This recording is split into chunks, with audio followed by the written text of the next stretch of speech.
Il y a deux façons rapides et gratuites de soutenir ma chaîne YouTube. La première, c'est de laisser un pouce bleu si la vidéo te plaît. La deuxième, c'est de regarder une publicité gratuitement sur ma page Utip dont le lien est en description. Merci à tous. Salut les devins, c'est Saikyo. Je pense que vous êtes tous au courant de ce qui s'est passé hier, mais je vais quand même vous faire un petit récapitulatif concernant le fameux retour de Dragon Ball Super en 2019, ce qui a pu être dit ou pas dit. Je vous mets bien sûr les liens en description des deux vidéos que j'ai faites hier, mais vous inquiétez pas, je vous fais un petit résumé comme ça, vous n'êtes pas obligé d'aller les voir. En fait, il y a une conférence entre professionnels de la télévision qui s'est produite à Miami, la NATPE 2019 Miami. Dans une énorme pièce, on rassemble des tas et des tas de professionnels uniquement, pas d'ouverture visiblement au public. Et du coup, pourquoi est-ce qu'on met des pros entre eux uniquement ? Eh bien pour qu'ils puissent se vendre et s'acheter différents produits, différentes séries télévisées, différents droits d'acquisition de ci de là, leur présenter un petit peu quel est leur catalogue pour l'année à venir et tout ça. C'est un petit peu comme les salons entre pros qui sont liés aux technologies, comme des fois on a des salons liés aux écrans de télévision et LG va montrer sa nouvelle technologie en 38 000K, enfin tu vois ce que je veux dire ? Mais ça c'est pas révélé soi-disant pour nous, c'est révélé que entre eux pour que les mecs puissent se mettre à fabriquer, à construire, à signer des contrats et tout ça. Eh bien il y a eu ça aux États-Unis, Lato Animation était présente et d'après la section TV Kids du très connu site Worldscreen, eh bien il a été rapporté, c'était un rapport en fait de cette convention, de cette conférence-là, que lors de la prise de parole de Lato Animation, celle-ci aurait donné des détails sur son catalogue tels que Senseiya, tels que One Piece, Gegege no Kitaro, etc.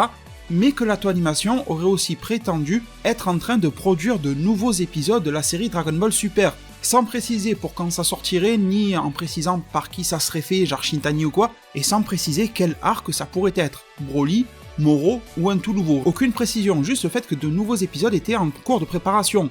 Donc cela a fait le tour du monde, ça fait le tour de tous les sites les plus connus, les plus réputés, etc. parce que l'information était quand même sûre et valide. Et derrière, qu'est-ce qui s'est passé ? Eh bien on a eu le site Anime News Network qui est venu avec un article prétendant dans cet article-là, je fais confiance quand même à Anime News Network, ils ont toujours été très sérieux jusqu'à présent, mais malgré tout ça reste très énigmatique, donc prétendant qu'ils ont pu contacter Lato Animation directement, et nous disant que lors de ce contact avec Lato Animation, la Toei aurait démenti cela, le fait qu'ils auraient mentionné ou annoncé être en cours de production d'épisodes, et que le rapport qui a été fait par TV Kids serait faux pour le moment.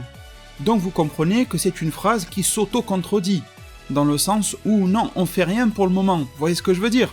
Je pense que vous avez fait le tour de tous les youtubeurs, si c'était pas ma vidéo, vous avez été sur celle d'un autre, et je pense qu'on est tous d'accord sur la même chose. Cette info-là a bel et bien été lâchée durant la présentation entre professionnels, il ne fallait pas qu'elle ressorte au grand public parce que c'était entre les pros uniquement et pas une présentation de presse ou quoi que ce soit. Ils ont fait en sorte de la démentir d'ailleurs très rapidement, même le site de base TV Kids a été obligé de mettre à jour sa page en disant « c'était une erreur de notre part, finalement ». Lato Animation a présenté Senseiya, One Piece et tout ça, et elle possède également dans son catalogue Dragon Ball Super, donc une tournure de phrase très ambiguë, nous faisant comprendre que bon, ils démentissent qu'à moitié quoi. Ça aussi, ça me fait bizarre la manière dont ils ont rectifié sur le site de base. Ça sent trop le oui, bon ben j'ai rectifié ma phrase, mais quand même je te dis que dans le catalogue il y a des BS, dans le sens, on l'a vu, on l'a entendu de nos yeux, on peut pas non plus vous mentir sur ce qu'on a vu et entendu, mais la Toei nous demande d'annuler nos propos, je pense que c'est ça. Donc après tout ça, ça fait beaucoup parler hier, eh bien j'aimerais revenir aujourd'hui vers vous et vous apporter mes infos officieuses, parce que bien sûr je suis reparti à la pêche aux informations, des informations de qualité, mais qui sont officieuses. Et je préfère à vous dire que si vous pensez, ne serait-ce qu'une seule seconde, que je puisse être malhonnête dans cette vidéo-là, que je fais cette vidéo-là pour chercher une quelconque forme de buzz, j'ai juste envie de vous dire, il n'y a aucun souci, mais dans ce cas-là, vous pouvez tout simplement quitter cette vidéo-là, vous pouvez la quitter en lui laissant un pouce rouge, si vous pensez que je suis vraiment malhonnête, si vous pensez que je mens pour m'attirer une certaine lumière sur ma chaîne YouTube, enfin les gars, j'ai 970 vidéos sur ma chaîne YouTube, je sais que c'est pas en faisant un coup comme ça sur une vidéo que la lumière va arriver sur ma chaîne. C'est quelque chose de très difficile d'avoir de la lumière sur YouTube, c'est pas en faisant des petites manigances que j'y arriverai.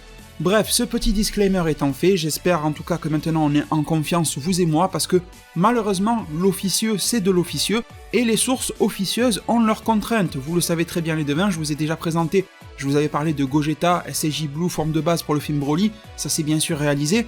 D'ailleurs, l'info que je vous propose aujourd'hui provient exactement de la même source, qui est extrêmement bien placée pour savoir de quoi elle parle. Je ne peux pas vous en dire plus, je ne peux pas vous révéler qui est cette personne, je ne peux pas vous révéler pour qui elle travaille, mais si vous saviez pour qui elle travaille, vous serez tous vachement rassurés sur la qualité de mes informations, et je ne peux pas vous donner non plus ses méthodes. Bon, c'est pour ça que je vous ai dit, si vous pensez que je suis malhonnête ou que j'essaie de vous flouter, aucun souci, on se fait un petit salut et voilà, on se verra dans une autre vidéo ou dans une autre vie, enfin je sais pas, vous voyez ce que je veux dire?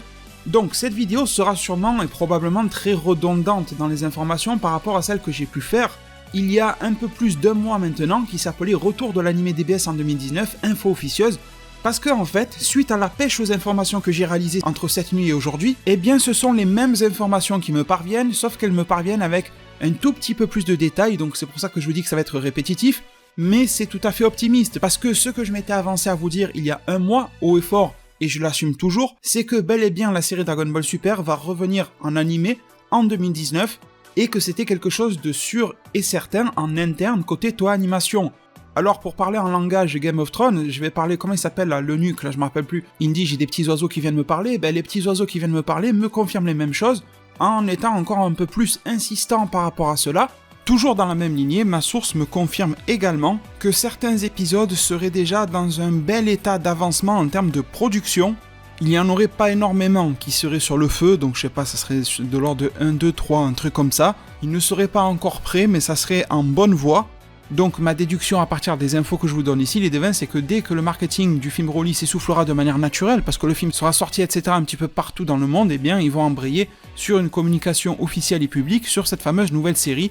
Et au moment de l'annonce, ils devraient déjà avoir quelques épisodes dans leur besace qui seraient déjà prêts, finalisés, tout beau, tout propre. Alors j'ai vu, bien sûr, je me suis renseigné, j'ai été voir quelles pouvaient être les informations, les bruits de couloir, les sources que pouvaient avoir les autres collègues ou confrères youtubeurs français, mais pas que français, j'ai été voir un petit peu partout, et j'ai compris qu'ils n'ont pas les mêmes sources que moi, mais ils ont à peu près tous les mêmes sons de cloche. Il y a même Anime J, dont je n'ai pas pu vérifier ses sources parce que je sais pas avec qui il s'entretient, etc., qui lui affirme haut et fort que depuis octobre dernier, octobre 2018, la nouvelle série DBS sera en pré-production. Donc ça correspond plus ou moins avec ce que ce mec-là, Anime J, balance sur internet concernant octobre. Vous voyez, c'est pas si incohérent que ça. Donc le fait que les autres aient des sources qui leur confirment la même chose, au final ça me fait pas avancer de beaucoup, parce que moi je suis pas en mesure de confirmer les sources des autres. Mais c'est quand même un petit peu rassurant dans le sens où toutes les sources, qu'elles soient connues ou pas connues, sonnent à l'unisson en disant que ça va revenir. Mais bon, moi celle dont je vous parle, c'est pas celle des autres, c'est les miennes. En particulier une, je peux vous garantir qu'en termes de placement vis-à-vis de la franchise DBS, elle est super bien placée. Cette personne a fait ses preuves sur le cas Gogeta par exemple. Mais bien sûr, les informations arrivent toujours au compte-gouttes, parce qu'il y a des emplois derrière tout ça. Par exemple, la personne là qui a révélé hier les trucs de l'auto-animation, préparer des épisodes, je pense que pour elle, ça va pas aller trop bien, vous voyez ce que je veux dire? Donc forcément que les personnes révèlent des choses, parfois elles demandent aux gens comme les youtubeurs de rien dire. Il y a des choses que je sais que je peux pas dire, il y a des choses que d'autres youtubeurs savent, ils ne peuvent pas dire, il y a des choses que parfois on nous donne le feu vert, on peut les dire, comme là on m'a donné le feu vert pour ça, mais par exemple il y a des choses sur lesquelles j'ai le feu rouge, dans le sens où je ne sais pas du tout quel arc va aborder cet animé-là, parce que malgré tout, cette source, c'est pas mon frère, c'est pas ma sœur, ou tu vois ce que je veux dire. Et bon, la relation de confiance établie, mais petit à petit, et à force de voir que je diffuse en fonction de ce que cette personne me dit, et je vais pas blablater sur Twitter ou faire le beau en disant ouais je sais pas, la personne me fait petit à petit de plus en plus confiance. Mais la confiance ça se gagne pas en 2 jours ni en un claquement de doigts, surtout si tu risques de perdre ton poste qui permet de nourrir ta famille, tu vois ce que je veux dire.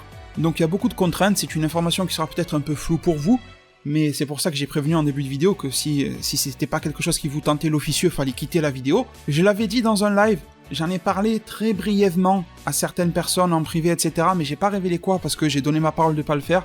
J'en sais un petit peu plus sur ce que va devenir l'avenir de DBS, mais pas au sens de ce que va être le prochain arc en animé ou quoi. C'est des infos que j'hésite à vous donner parce que je sais que direct on va se foutre de ma gueule et on va dire « Ah regarde, lui il balance des trucs comme ça pour faire le beau, pour avoir une communauté qui grandit ».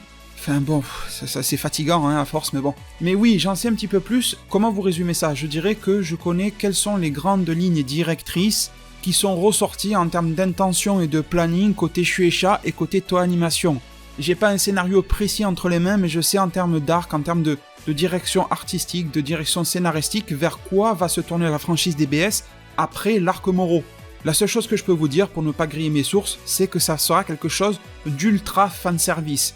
Quelque chose qui va faire parler, forcément, énormément, quelque chose en bien ou en mal, mais disons que médiatiquement, ça va avoir un effet aussi fort et aussi fou que l'annonce du retour de Broly ou de la fille Broly Kale, etc. C'est quelque chose qui va faire parler le monde avec autant de force et de vigueur, parce que vous voyez que l'arc Moro, en manga, il fait beaucoup parler de lui, c'est vrai. L'arc, pour le moment, pour le début, il est qualitatif, le book est intriguant et tout ça, mais est-ce qu'on en parle autant? Est-ce qu'il y a autant d'émulsion que sur un Broly?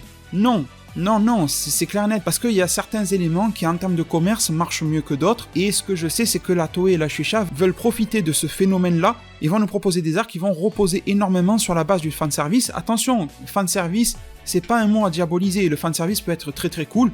Vous prenez le chapitre 44 de DBS, on a Vegeta qui arrive sur la planète Namek, qui sauve un petit Namek en disant « je leur ai fait tellement de mal à ce peuple quand j'étais jeune, maintenant je ne laisserai plus personne leur faire du mal ni en tuer ». Ça aussi, les devins, c'est du fanservice.